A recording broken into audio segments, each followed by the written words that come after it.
question. What is the secret sauce behind being a super achiever? Well, our next guest interviewed many success stories to try and figure that out. They wrote a new book, The Art of Doing. They join me now. The authors Camille, Sweeney, and Josh Gosfield. So thanks so much. First, what is a superachiever anyway? That's a good question. Yeah, well, that we wanted to choose people that not only excelled at what they did, but transformed it into an art form. So we interviewed people in sports, in business, in the arts, in media, and iconoclastic superachievers. But in each field we asked, who's the Picasso? Who is the Warhol in this particular field? Okay, so really innovative people that kind of change the way maybe we think about those fields and those roles. So some of the people that you interviewed, just to give our audience a kind of a glimpse: Cesar Millan, Laura Linney, Alec Baldwin, Martina Navratilova. So everyone from actors to dog whisperers to tennis players. So what is kind of, I know you have 10 themes that carry through, but what are kind of like the really key ones that everybody shared? We found that self-awareness was probably the most important thing that everybody shared. And by that, we saw that they were questioning themselves. And when superachievers hit an obstacle or a roadblock, they are able to pivot and get through. Whereas a lot of other people we know don't make it through. But that's what distinguishes these people. Everybody's going to meet obstacles in pursuit of their goals. And what was really interesting about these people was that instead of blaming someone else or making some minor tweaks, they really took a very careful look at their assumptions and biases.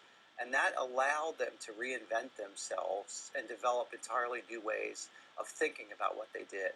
And sometimes they even questioned their goals. Okay. Yeah. And that's an interesting takeaway, I thought, because some of them are obvious things that you would expect, hard work, intelligence about, your goals and that sort of thing.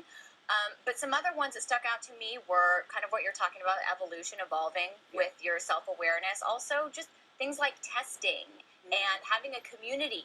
Yes. So what are some of these other kind of wild cards that everybody shared? Well, having a community is a really interesting one. I mean, basically, nobody's going to be able to achieve really high goals without developing a community around them. Now, it varies. For some people, it's their fans. It might be their employees. It might be mentors. It might be their friends in social media. But it's a very important aspect to include as many people in your project as possible. We had this great example of a young girl, an Australian teen, who decided when she was 11 that she was going to solo circumnavigate the globe. And she began to build her community from 11 years old up to when she actually took her trip at 16. And just the outpouring of help that she got was amazing. And she knows she never would have been able to do it. Mm-hmm. So you can't do it alone. You're smart to invest in some therapy or meditation or whatever so that you're really zen and aware. Yeah. But there is this issue, you cite Darwin in your book, you quote kind of channeling a survival of the fittest type of thing. Can anyone be a superachiever? Well, we feel that not everybody on the face of the planet is going to end up being a superachiever. But we do feel that anybody, no matter what their goals, can really improve their work habits. I mean, we ourselves found the writing of this book and talking to these people a crash course in success. We learned ourselves so many strategies that we applied to our writing of this book. And so whether, you're a homemaker or a CEO, you can improve yourself. And would we even want a world of superachievers? There wouldn't be enough room for everybody.